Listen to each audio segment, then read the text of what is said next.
Hello, Hey, how are you? I'm good. How are you? I'm good. It's lovely to meet you and congratulations on this series. It sounds awesome. Thanks. It's lovely to meet you too. I'm so glad I can interview you for the series. Yeah, of course. No worries. More than happy to help. So my first question for you is, one of your roles consists of being the Climate Council's campaign director. What challenges does this pose for you? That's a good question. So yes, I'm the campaigns director at the Climate Council. So what that role really involves is coordinating a team of advocates and policy experts to basically push for a whole bunch of change at the local, state and federal level on climate change.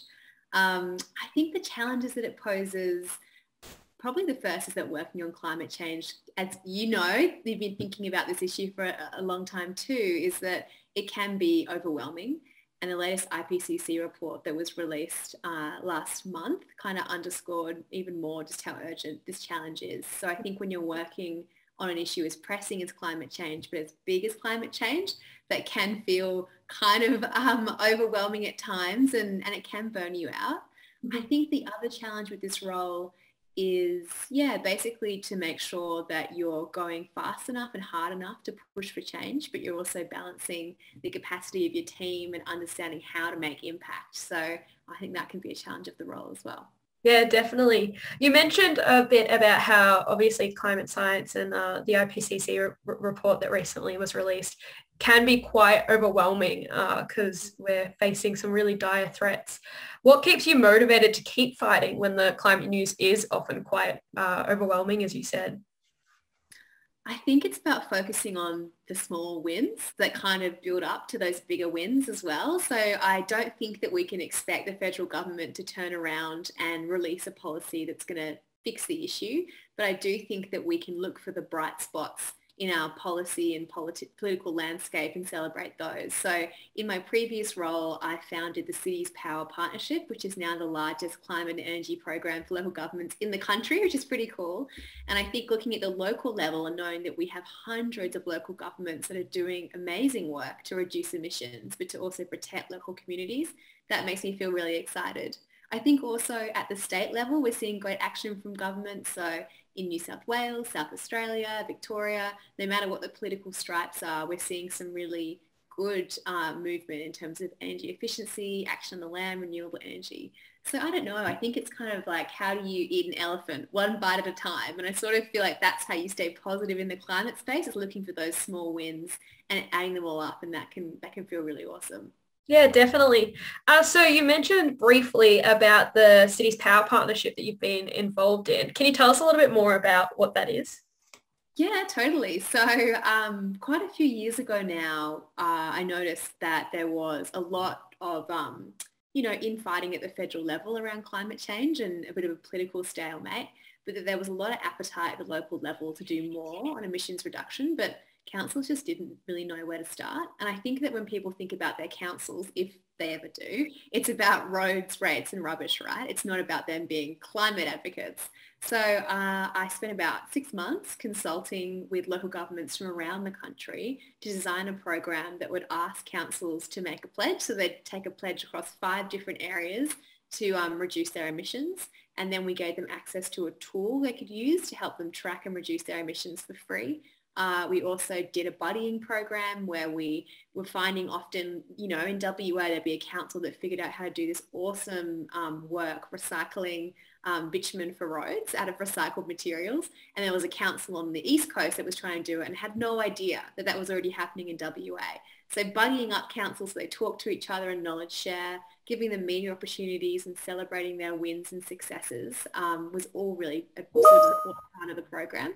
And yeah, now many years later, it's still going strong and is growing by the day. So we've got, I think it's over half the Australian population represented in that program now, which is cool. That's amazing. That's really awesome. So obviously you are in multifaceted areas in your roles with all of your work on climate change. Have you always been environmentally minded, or was that something that you grew into? Yeah, that's a really good question. I think I first became aware of my environment and how fragile it was when I was a kid, actually. So when I was about 12 years old, my dad built a boat and I sailed from England to Australia with my family and took about a year and a half, and we went around the world in this little rickety boat. I don't know. My dad is not a good boat builder. I'm not sure why we thought this was a good idea, and did homeschool and then just got to kind of see how incredible nature and our environment is, but also how exceptionally vulnerable it is. I remember sailing past the Great Pacific Garbage Patch, for example, and just seeing garbage in the ocean as far as your eye could see. So I think that experience made me think a bit more about my environment. And when I was at uni, I then got really interested in climate change and security and how it intersects with the Defence Force. I ended up doing a little bit of an internship at Parliament in the Senator's office working on that issue, and then wrote my thesis in it. So I think in my studies, I started to kind of formalise my interest in climate. And then I've been really lucky to then have a career over a number of years now that works on the climate change piece. That's really amazing. So obviously one of your roles is being a part of the Climate Council. How would you explain the Climate Council's place within Australia? Yeah, so for those that don't know, the Climate Council was once the Climate Commission. So it was an organisation that was set up as kind of a government body, I guess, under the Rudd government, and its purpose was to communicate the latest climate science to the Australian public.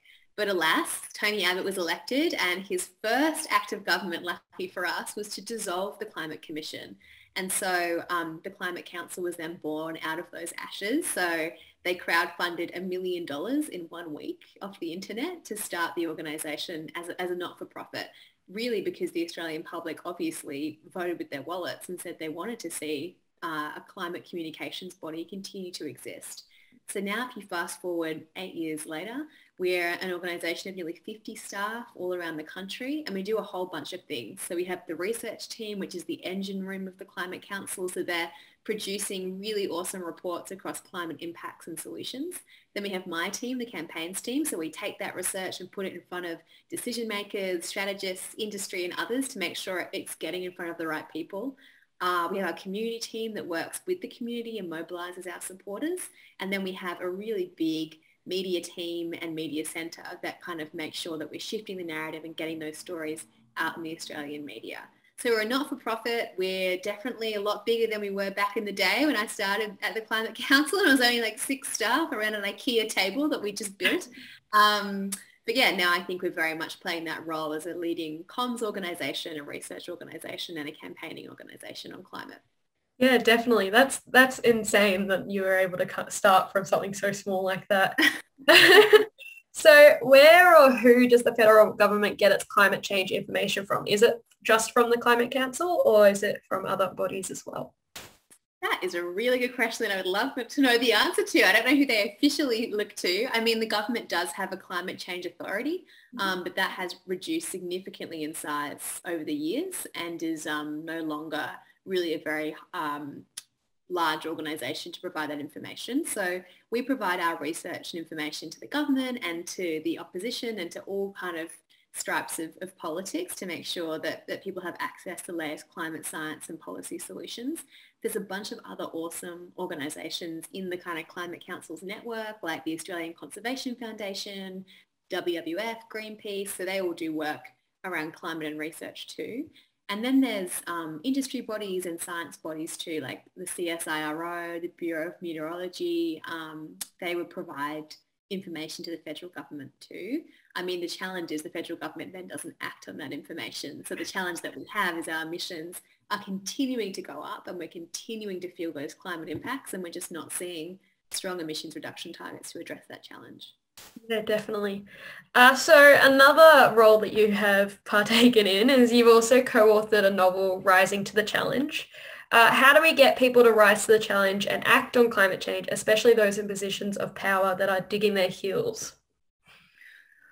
I mean, that is all good questions. I think if I had all the answers, I'd be a millionaire. No, I think that, yes, you're right. So the report that we released, that I co-authored, that we released, I think it was last week now or 2 weeks ago, basically finds that the impacts of climate change are accelerating faster than we thought. So we're seeing worsening heat waves, droughts, floods, heavy downpours and other extreme weather events.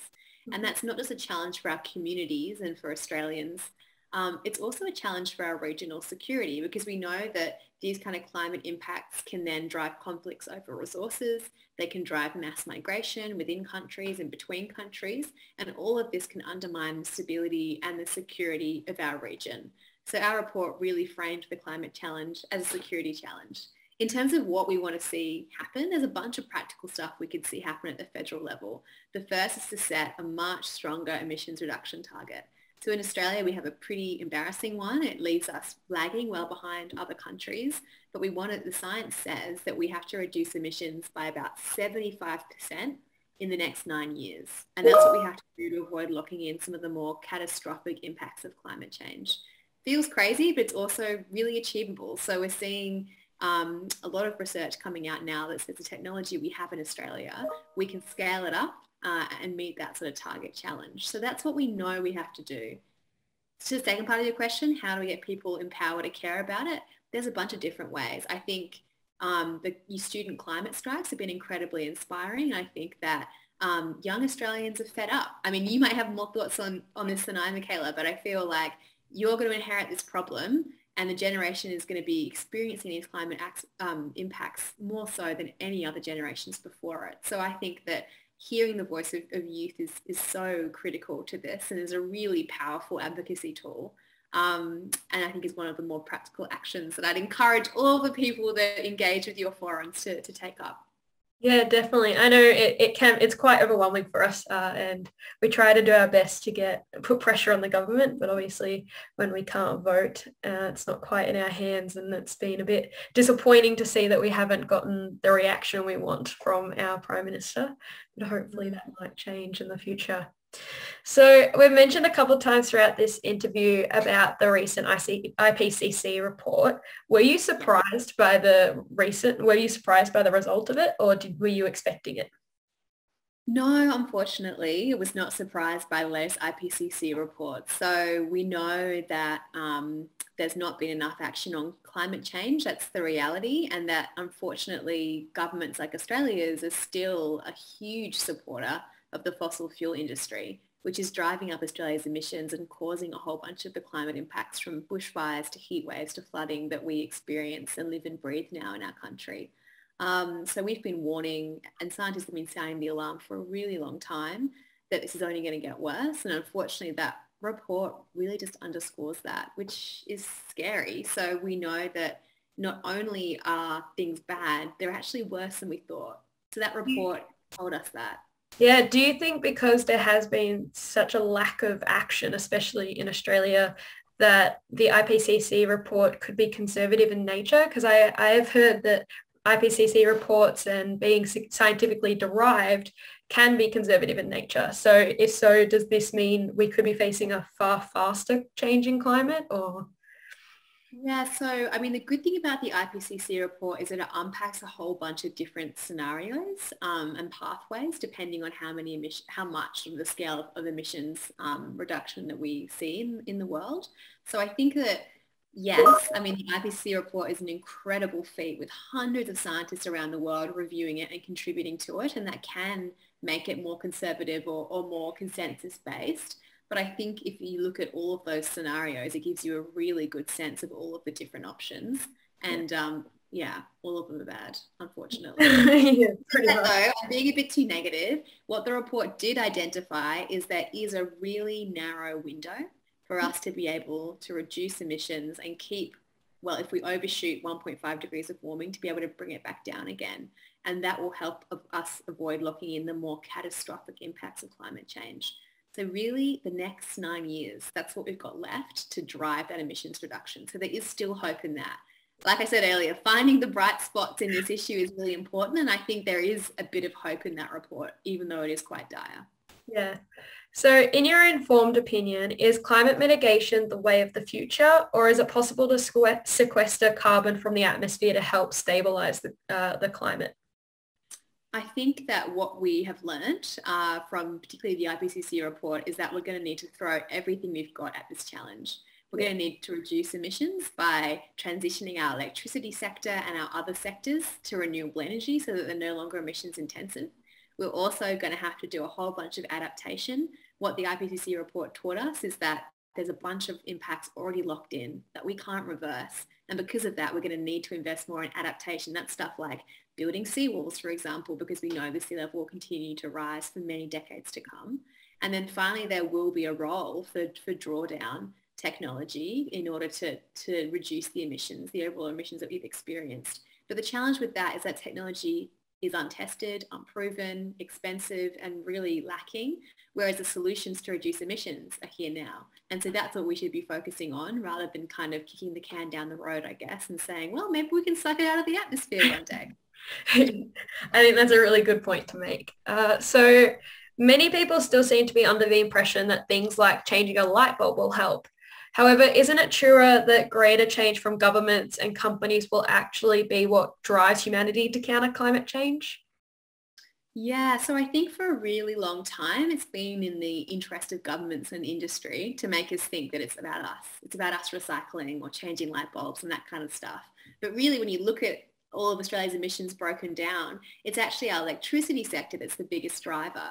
And by that, it means that we're relying on coal, for example, to power our light bulbs rather than relying on solar and wind.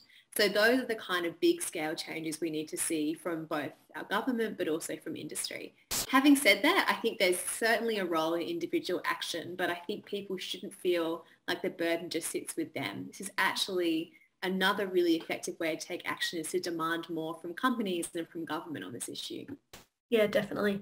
So the idea of greed, one person taking too much and not leaving enough for others, is certainly not a new concept. Given that we have billionaires launching themselves into space rather than investing in ways to make the world more sustainable, do you think it is time governments came down on this type of behaviour?